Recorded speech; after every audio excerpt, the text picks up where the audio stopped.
नमस्कार दोस्तों, स्वागत है आपका हमारे YouTube चैनल एग्जामोफोबिया में। मैं धर्मेंद्र लेके आता हूं आपके लिए यूपी करंट अफेयर की क्लासेस। और इस यूपी करंट अफेयर की क्लासेस आपके आगामी एग्ज़ाम को देखते हुए बनाई जाती है और इससे रिलेटेड सारे क्वेश्चन का भी एक सीरीज़ आपके साथ हम लोग डिस्कस करेंगे और वो आगामी आप कुछ दिनों में आपको YouTube चैनल पर मिल जाएगी।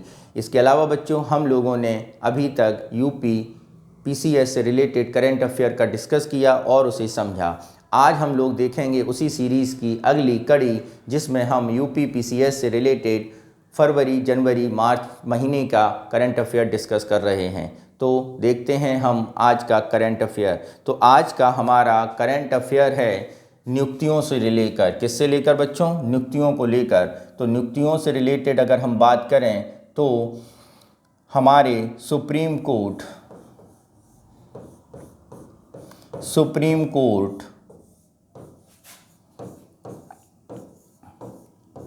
में न्यायाधीशों की नियुक्ति हुई है।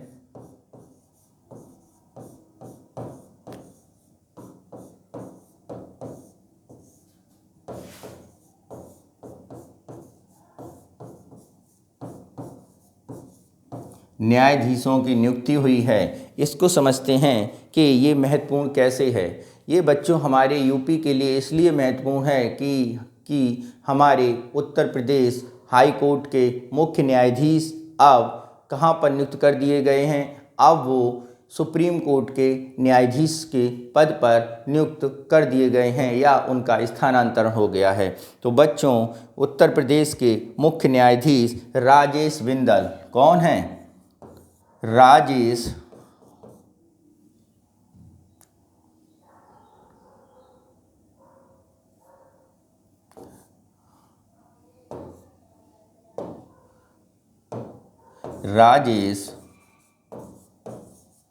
बिंदल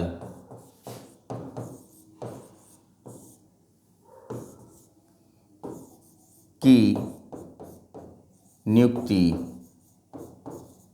कहाँ कर दी गई है? सुप्रीम कोर्ट में कर दी गई है। किसकी? राजेश बिंदल की, जो हमारे इलाहाबाद हाई कोर्ट के मुख्य न्यायाधीश थे।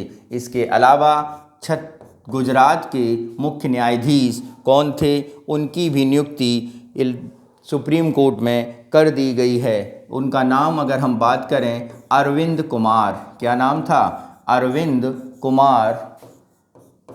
अरविंद कुमार की नियुक्ति भी सुप्रीम कोर्ट में कर दी गई है। इससे पहले अगर हम बात करें, ये थे इलाहाबाद उच्च न्यायालय के मुख्य न्यायाधीश और अरविंद कुमार थे हमारे गुजरात के हाई कोर्ट यानी उच्च न्यायालय के मुख्य न्यायाधीश। ठीक है, यानी राजेश बिंदल और अरविंद कुमार दोनों की नियुक्ति कहाँ पर हो गई है? सुप्रीम कोर्ट में हो गई है। अब सुप्रीम कोर्ट में जजों की संख्या पर अगर हम बात करें, सुप्रीम कोर्ट में जजों की संख्या पर देखें तो अब यहाँ पर शीर्ष अदालत में मैक्सिमम जितने जज होने चाहिए उतने जजों की नियुक्ति की जा चुकी है, यानी 34 जज वहाँ पर हो गए हैं। इसके अलावा अगर हम बात करते हैं यहाँ पर सुप्रीम कोर्ट में न्यायाधीशों की नियुक्ति कैसे होती है बच्चों, तो सुप्रीम कोर्ट पर में न्यायाधीशों की नियुक्ति एक कोलेजियम प्रणाली के अंतर्गत होती है, जिसके अध्यक्ष हमारे मुख्य न्यायाधीश यानी चीफ जस्टिस ऑफ इंडिया यानी सुप्रीम कोर्ट का मुख्य न्यायाधीश होता है और उसी की अध्यक्षता में 5 सदस्यीय टीम नियुक्त करती है या चयनित करती है सुप्रीम कोर्ट के न्यायाधीशों को, जिनकी नियुक्ति राष्ट्रपति द्वारा की जाती है। अगर हम बात करें कि जैसे हमारे राजेश बिंदल की नियुक्ति वहाँ पर हो गई है, तो उनकी जगह इलाहाबाद हाई कोर्ट का मुख्य न्यायाधीश किसे बनाया गया है? तो उनकी जगह इलाहाबाद हाई कोर्ट के न्यायाधीश प्रीतिंकर दिवाकर को बनाया गया है। किसे बनाया गया है? प्रीतिंकर दिवाकर को इलाहाबाद हाई कोर्ट का मुख्य न्यायाधीश बनाया गया है। अब इनकी नियुक्ति कहाँ पर कर दी गई है? इलाहाबाद हाई कोर्ट से में नियुक्ति कर दी गई है। इससे पहले प्रीतिंकर दिवाकर छत्तीसगढ़ हाई कोर्ट के मुख्य न्यायाधीश के पद पर नियुक्त थे। ठीक है, इसलिए ये आज का हमारा उत्तर प्रदेश के करंट का पहला पॉइंट बनता है। नेक्स्ट चलते हैं अपने अगले पॉइंट पर।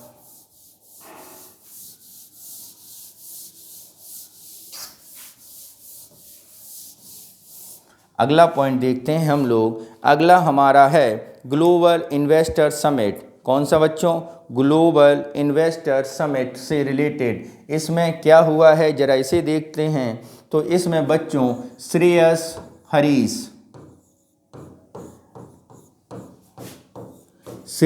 हरीश को सम्मानित किया गया है। कहाँ पर सम्मानित किया गया है? उत्तर प्रदेश में ग्लोबल इन्वेस्टर समिट में मोदी द्वारा, यानी प्रधानमंत्री मोदी द्वारा सम्मानित किया गया है। मोदी द्वारा सम्मानित किया गया है। अगर हम बात करें कि इसमें क्या इन्होंने क्या किया था, तो ये क्या हैं?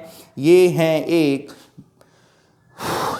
बाइक रेसर जिन्होंने हाल ही में विश्व रेस क्वालिफाई की है। और इसके अलावा FIM mini GP world series में भी क्वालिफाई किया है। इसलिए ग्लोबल इन्वेस्टर समिट में प्रधानमंत्री मोदी द्वारा इन्हें सम्मानित किया गया है। अगर हम बात करें इनकी आयु कितनी है, इनकी आयु ओनली 12 वर्ष की अवस्था में उन्होंने ये उपलब्धि हासिल की है। नेक्स्ट चलते हैं हम लोग अपने अगले क्वेश्चन पर, अगले पॉइंट पर, अगले करंट पर। अगला पॉइंट है हमारा सौर पैनल। क्या है? Solar plant. अगला क्वेश्चन है हमारा सोलर प्लांट। इस पे ज़रा देखते हैं। तो देखें, अगर हम सोलर प्लांट के बारे में, तो उत्तर प्रदेश सरकार plus UP government plus SJVNL, यानी SJVNL मिलकर क्या करेगी? मिलकर एक सोलर प्लांट लगा रही है। क्या लगा रही है? सोलर प्लांट लगा रही है। अब SJVNL क्या है? अगर हम इसके बारे में जानें तो ये एक नवरत्न कंपनी है, सतलज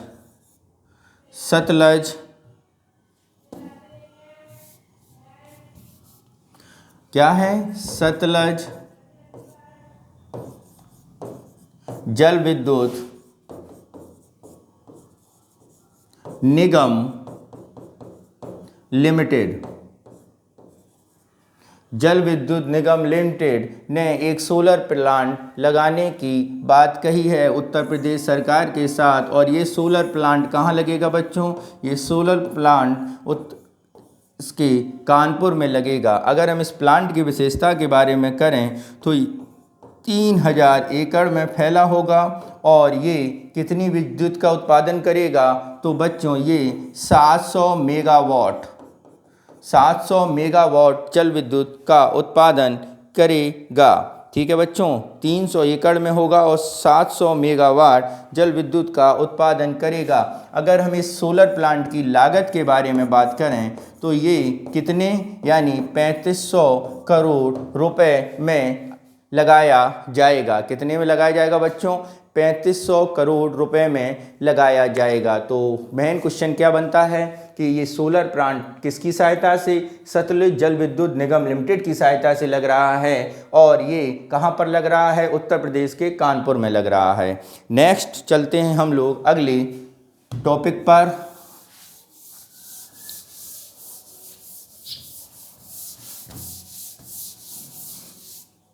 अगला टॉपिक है हमारा DG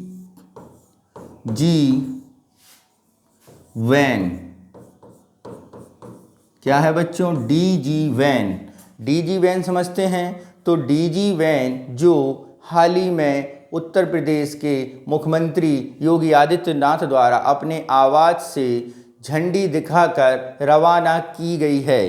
क्या दिखाकर? झंडी दिखाकर रवाना की गई है। क्या है? योगी आदित्यनाथ द्वारा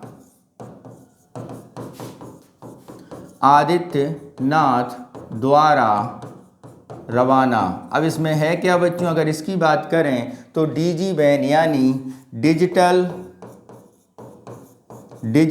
वैन, क्या है बच्चों, डिजिटल वैन योगी आदित्यनाथ द्वारा रवाना की गई है। और ये जो डिजिटल वैन है बच्चों, इसके बारे में अगर हम बात करें तो इसका उद्देश्य क्या है। अगर हम इसके उद्देश्य पर जाएं तो इसका मेन उद्देश्य है लोगों को डिजिटल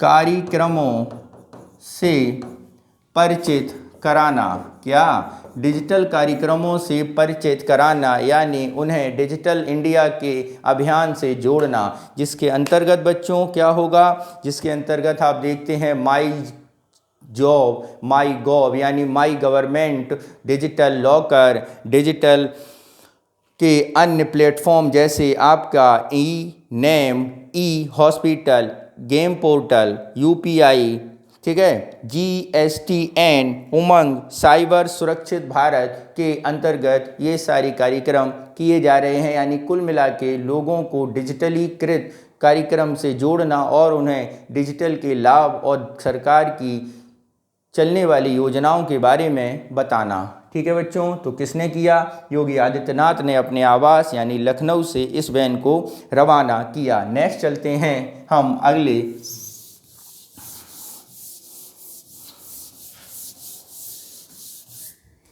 अगला क्या है हमारा, उसे समझते हैं। तो अगला बच्चों हमारा है फैमिली आईडी पोर्टल। क्या है बच्चों, family ID portal. Family ID portal ये क्या है, जैसे बच्चों one ration card one nation शुरू किया गया है, उसी के तर्ज पर उत्तर प्रदेश सरकार द्वारा one family one identity card का कार्यक्रम शुरू किया गया है। यानी ये किसके द्वारा शुरू किया गया है, उत्तर प्रदेश सरकार द्वारा। किसके द्वारा बच्चों, उत्तर प्रदेश सरकार द्वारा शुरू किया गया है। यानी one family one ID card, यानी इसमें उत्तर प्रदेश सरकार ने एक ऑनलाइन पोर्टल लॉन्च किया है, जिसका उद्देश्य क्या है इसको समझते हैं। यानी one family one ID card एक तरह से ऑनलाइन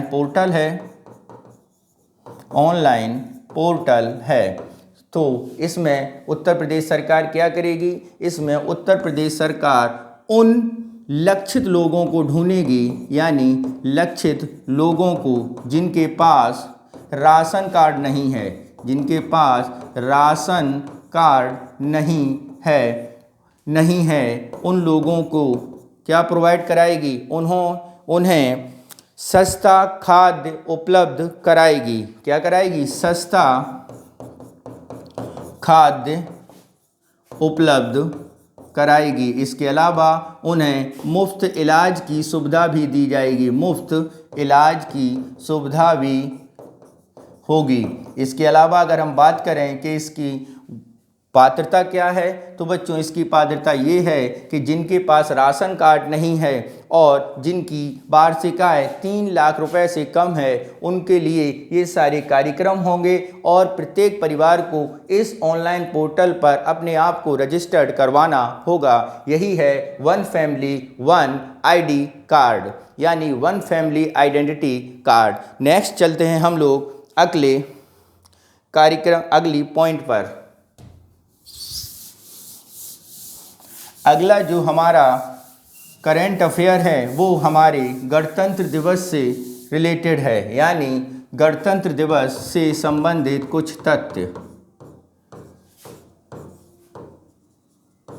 गणतंत्र दिवस, तो जैसा कि आप लोग जानते हैं गणतंत्र दिवस 26 जनवरी को मनाया जाता है और हाल ही में 74वां गणतंत्र दिवस 2023 को मनाया गया। तो यहाँ पर उत्तर प्रदेश का या उत्तर प्रदेश की झांकी का कौन सा स्थान रहा इसको देखते हैं। तो यहाँ पे उत्तर प्रदेश की झांकी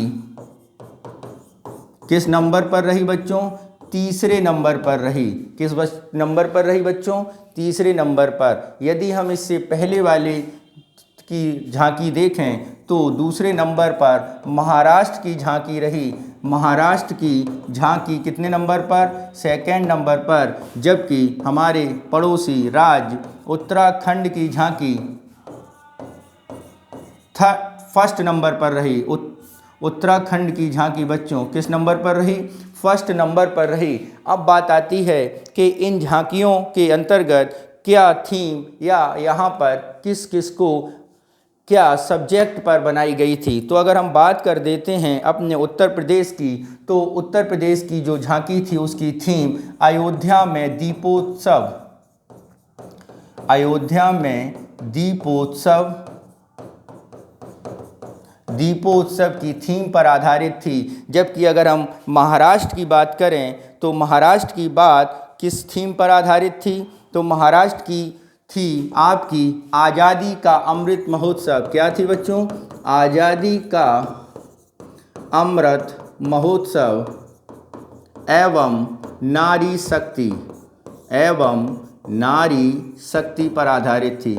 आज़ादी का अमृत महोत्सव एवं नारी शक्ति पर आधारित थी। यहीं पर अगर हम उत्तराखंड की बात करें तो बच्चों उत्तराखंड की जो थीम थी वो मानस खंड पर आधारित थी, यानी मंदिर माला मिशन। क्या थी? मंदिर माला मिशन, यानी मानस खंड, जिसके अंतर्गत मानस खंड थीम के तौर पे जानी जाती है। यानी हमारे 26 जनवरी 2023 के यानी 74वें गणतंत्र दिवस के थी क्या रही? तो उत्तर प्रदेश की थीम रही अयोध्या में दीपोत्सव, महाराष्ट्र में आज़ादी का अमृत महोत्सव एवं नारी शक्ति, और उत्तराखंड में मंदिर माला मिशन यानी मानस खंड। तो ये हमारे इस वर्ष की गणतंत्र दिवस के राज्यों की श्रेणियां थीं, जिसके अंतर्गत राज्यों को क्या हुआ? राज्यों के स्थान बताए गए। तो यहाँ पे यूपी से रिलेटेड बात क्या है आपकी? यूपी का स्थान झांकी का क्या था। नेक्स्ट टॉपिक पर चलते हैं। तो नेक्स्ट हमारा क्या है उसे समझते हैं।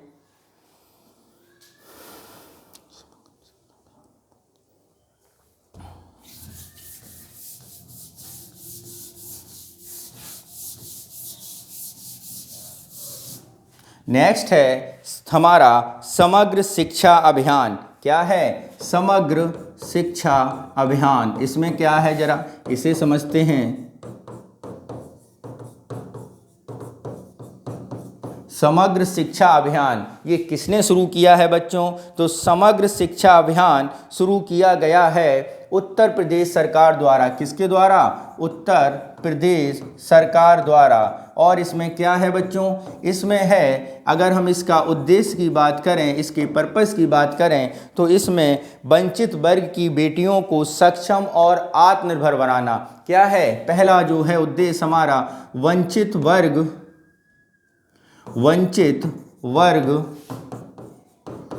की बेटियों को सक्षम एवं आत्मनिर्भर बनाना। क्या करना? वंचित वर्ग की बेटियों को सक्षम एवं आत्मनिर्भर बनाना। जिसके अंतर्गत होगा क्या? इसके अंतर्गत उत्तर प्रदेश में जो स्कूल हैं यानी 746 कस्तूरबा विद्यालय हैं, कस्तूरबा विद्यालयों में जो स्कूल हैं उसमें लड़कियों को शिक्षा और उन पर आरोहिणी पहल के अंतर्गत प्रशिक्षण कार्यक्रम करवाया जाएगा, प्रशिक्षण कार्यक्रम लॉन्च किया जाएगा। ठीक है बच्चों, इसलिए ये समग्र शिक्षा अभियान काफ़ी महत्वपूर्ण है उत्तर प्रदेश सरकार द्वारा। नेक्स्ट चलते हैं हम लोग। नेक्स्ट है हमारा उत्तर प्रदेश में नल कनेक्शन, हर घर जल एक अभियान चलाया जा रहा है। हर घर जल अभियान 75 लाख घर इसमें ज़रा समझते हैं। हालिया में उत्तर प्रदेश के नमामि गंगे और ग्रामीण जलापूर्ति मंत्रालय ने मिलकर एक समारोह का आयोजन किया और ये समारोह की जो थीम थी वो थी हर घर जल 75 लाख घर। तो इसमें क्या किया गया था, इसमें ये था कि उत्तर प्रदेश में हर घर जल योजना के अंतर्गत 75 लाख घरों को स्वच्छ पेयजल सुविधा प्रदान करने के लिए टैप की व्यवस्था या पानी उपलब्ध कराया गया है। यानी उत्तर प्रदेश ने 75 लाख घरों तक पानी को उपलब्ध करा दिया है, जल को उपलब्ध करा दिया है। यदि हम बात करें यहाँ पर कि उत्तर प्रदेश से पहले कौन कौन से राज्य हैं, तो यहाँ पर नंबर 1 पोजीशन पे सबसे ज़्यादा घरों में जल आपूर्ति कराई है बिहार सरकार ने। दूसरे नंबर पर अगर हम बात करें तो वो कराई है आपकी महाराष्ट्र ने। तीसरे नंबर पर अगर हम बात करें तो वो कराई है गुजरात ने। ठीक है, किसने, गुजरात ने। और चौथा स्थान है आपके उत्तर प्रदेश का, यानी उत्तर प्रदेश में 75 लाख से अधिक घरों में जल आपूर्ति करा दी गई है। ये डाटा 31 जनवरी का है, यानी 31 जनवरी तक हम लोगों ने 75 लाख घरों तक स्वच्छ जल पेयजल उपलब्ध कराने का कीर्तिमान हासिल कर लिया है। अगर ओवरऑल बात करें तो हमारा स्थान भारत में चौथे नंबर पर है। नेक्स्ट चलते हैं हम लोग अपने अगले टॉपिक पर। अगला टॉपिक काफ़ी महत्वपूर्ण है, जीआई टैग। जीआई टैग एक समिति बनाई गई है जिसके अंतर्गत उत्तर प्रदेश सरकार ने एक क्या बनाई है, समिति। उत्तर प्रदेश सरकार द्वारा एक समिति बनाई गई है जिसमें उत्तर प्रदेश के 21 उत्पादों को जीआई टैग प्रदान करने की सिफारिश की जाएगी। ठीक है, अब वो 21 उत्पाद क्या हैं, अगर हम 21 उत्पादों को समझें तो लखनऊ की रेवड़ी है, बाराबंकी रामपुर का मैथा है, मऊ का बैंगन है, खुर्जा का खुरचन है, ठीक है, गोरखपुर का पनियाला है, ठीक है, मऊ का बैंगन है, आगरा का पेठा है, मथुरा का पेड़ा है, ठीक है, मेरठ का गजक है, बुंदेलखंड का अरहर दाल है, धान बलियों का बोरा है, धान संडी का लड्डू हाथरस का है, एटा का चिकोरी है, फरकाबाद का